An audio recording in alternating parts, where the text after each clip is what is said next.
Nitzavim Vayelech, que l'on dit chaque année avant Rosh Hashanah, que l'on dit chaque année avant Rosh Hashanah. Et dans cette paracha, nous parlons des 10 sortes de juifs, 10 sortes d'êtres humains qui existent. Et la paracha commence, bien sûr, comme on l'a dit hier matin, on l'a dit dans toutes les synagogues du monde, Atem nitzavim hayom, vous vous dressez tous debout en ce jour. Et nos maîtres disent, en ce jour, c'est quel jour? C'est Rosh Hashanah. Et ensuite, la paracha continue en disant, Roshechem, Shiftechem, vos chefs, vos têtes de tribu, et elle énonce 10 sortes de juifs, 10 sortes d'êtres humains, depuis les têtes du peuple, les chefs de tribu, chefs spirituels, s'entend bien sûr, Ad,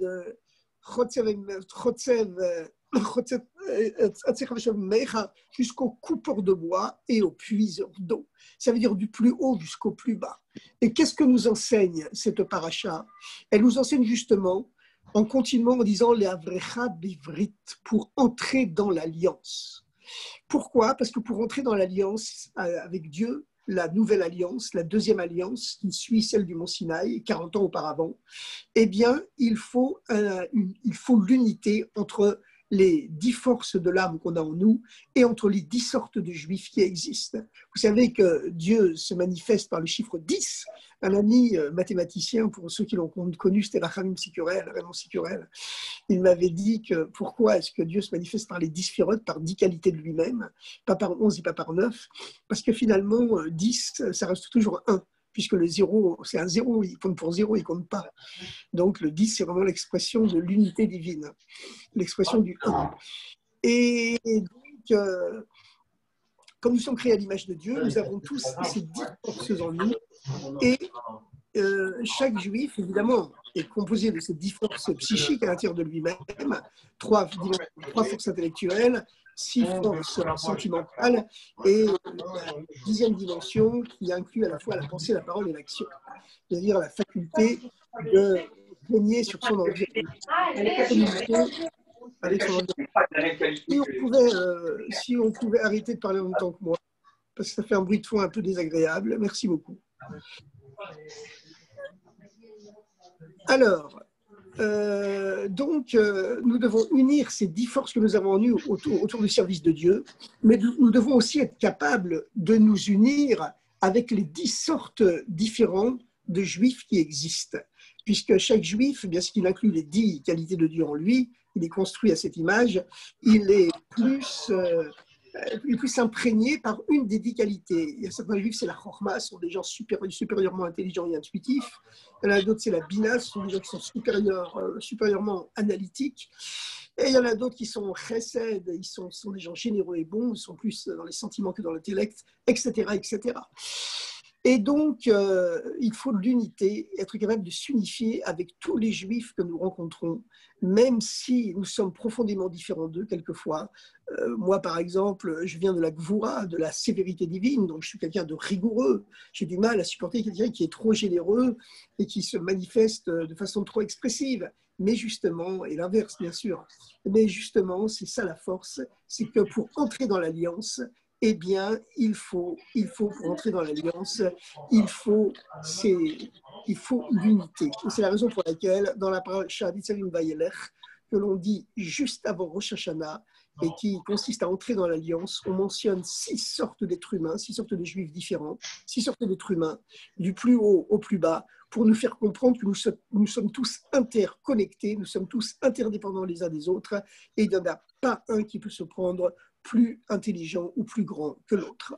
Parce qu'il aura toujours besoin d'un plus petit que soi, comme le dit le proverbe. On connaît l'histoire de ce grand rave, Reb Hillel Paritcher, qui avait des questions très très profondes sur le traité talmudique des évaluations, le traité Arachin, et il voulait les poser à Rabbi Shimon Zalman, qui était le premier rabbi de Lubavitch. Et chaque fois qu'il arrivait pour poser ces questions au rabbi, le rabbi avait déjà quitté l'endroit, il avait quitté la ville. Alors un jour, après avoir plusieurs échecs, il s'est dit c'est pas possible, il y a un complot spirituel en haut qui s'est fait contre moi, qui m'empêche de rencontrer le rabbi. Il a décidé de prendre les devants, la meilleure défense, c'est l'attaque. Et bien entendu, il a pris les devants, il a appris dans quelle chambre d'hôtel le rabbi allait résider quand il irait dans la prochaine ville, et il a il s'est caché sous le lit de la chambre d'hôtel du rabbi. Et quand le rabbi est rentré, vous savez que le rabbi Shlomo Zalman, quand il s'exprimait dans la vie de tous les jours, il s'exprimait toujours sur le ton de l'étude de la Torah, le ton chantant qu'on a dans les yeshivot quand on étudie la Torah. Et il est rentré dans la salle, dans la chambre d'hôtel, et le chassid, il n'était pas encore un chassid, mais en tout cas c'était un très grand rab, il était caché sous le lit, et il s'apprêtait à sortir pour poser sa question sur le traité des évaluations. Et il a entendu le rabbi qui parcourait la pièce en chantant sur l'air habituel de l'étude de la Torah. Quand un jeune homme a des questions sur le traité des évaluations, il ferait mieux de commencer par s'évaluer lui-même. Et ça l'a tellement ému qu'il s'est évanoui. Quand il s'est réveillé, eh bien, le rabbi était déjà parti et il n'a plus jamais le rencontré. Par contre, il est devenu un chassid de son successeur, le Admor Haïm. On a chacun notre maître qui est là pour nous influencer, pour nous éclairer. C'est comme ça. Alors, chers amis, aujourd'hui, je m'excuse pour ce retard. Je n'ai pas pu rester très longtemps, mais nous allons quand même parler de la Parashat Haazinu. Parashat Haazinu, c'est le fameux cantique du témoignage où Moshe Rabbeinu prend à témoin le ciel et la terre du contrat d'alliance entre Dieu et le peuple juif. Parce que vous savez qu'il existe deux niveaux d'unité. Il existe le niveau de Echad et il existe le niveau de Yachid. Echad, c'est un, mais c'est une unité qui inclut différents pôles opposés, toute une pluralité, toute une multiplicité. Le Aleph de Echad symbolise évidemment l'unité de Dieu, mais ensuite il y a la lettre Chet qui symbolise l'union des sept cieux et de la terre, le spirituel et le matériel. Et ensuite, tel que ces dimensions spirituelles et matérielles s'incarnent dans le Dalet, les quatre points cardinaux, les quatre dimensions de l'espace. Donc c'est une unité à partir d'une pluralité, tandis que Yachid, c'est le niveau de l'unique. C'est le niveau de l'unique, le niveau où Dieu est tout et tout est lui, où Dieu est tout et tout est, où tout est lui. Dieu est tout et tout est Dieu. Et donc ça, c'est un niveau bien sûr beaucoup plus haut. Mais le but, justement, c'est que l'unité de Yachid, l'unicité, soit révélée dans l'unité, dans la pluralité. Mais pour cela, eh bien justement, il faut être capable d'unifier les 10 forces qu'on a en nous, et il faut surtout être capable de s'unifier avec tous les autres êtres humains. Et cela, c'est pour rentrer dans l'alliance. Alors pourquoi est-ce qu'on répète encore une fois l'alliance alors qu'elle avait déjà été mentionnée au Mont Sinaï? Eh bien, c'est que le Mont Sinaï, c'était 40 ans auparavant, et les Juifs venaient de sortir d'Égypte, ils étaient comme un nouveau-né qui était complètement pur, ils avaient le niveau de tzaddik qui n'a jamais péché.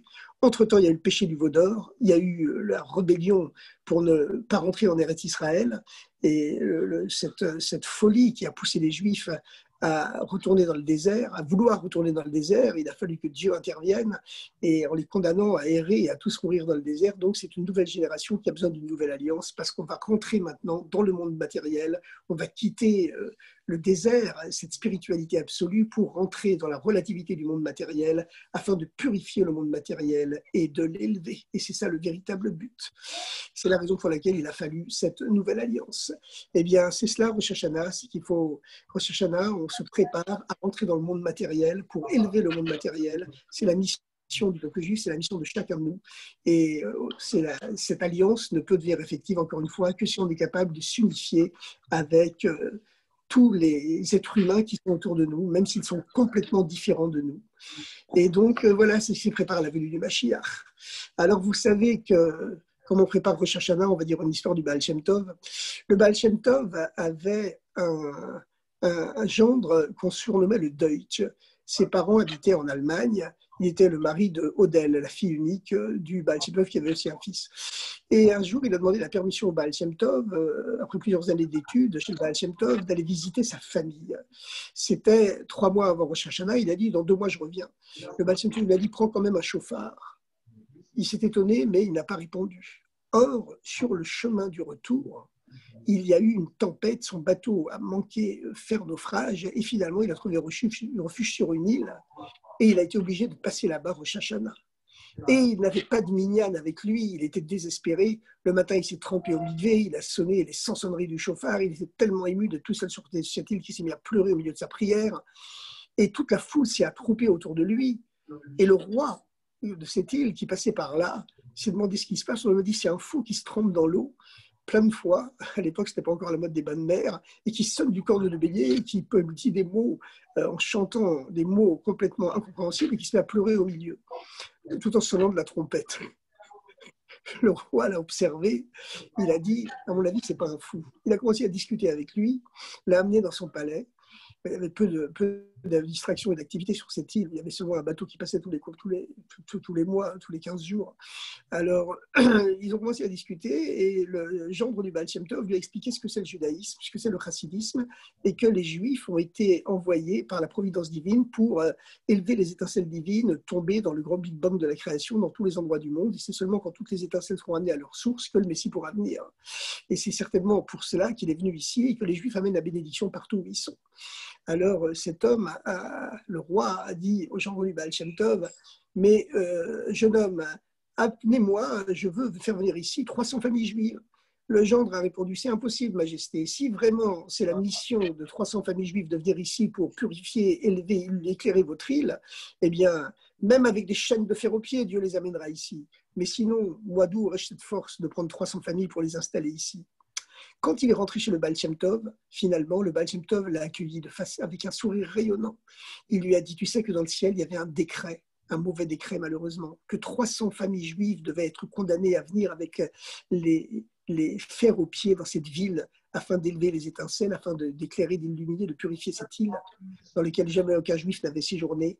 Mais par ta kavana, par ta prière, ta spiritualité, par ta ferveur, quand tu as sonné du chauffard et que tu as prié avec tellement de kavana, eh bien, tu as élevé toutes les étincelles divines en exil dans cette île et tu as évité donc à 300 familles juives d'être condamnées à l'exil pour purifier cette île.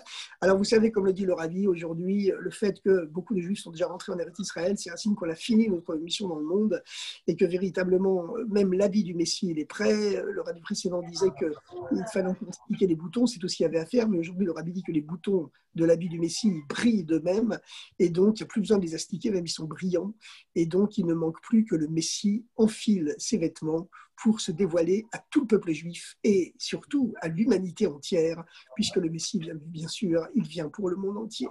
Alors souhaitons que cette année soit une année de lumière, une année de joie, une année de bonté, une année de grandeur, une année de guérison et de bonne santé, et qu'il n'y aura même plus besoin de guérison parce qu'on sera tous en bonne santé, mais ceux qui ont besoin de guérison, qu'ils soient guéris tout de suite. Et puis voilà, que le Mashiach se dévoile dans la bonté, dans la tendresse, dans la passion, dans la lumière, dans la joie, dans la grandeur, dans la richesse, dans l'amour et dans la messianité. Bon Rosh Hashanah et merveilleuse année, que cette année soit vraiment messianique à toutes et à tous.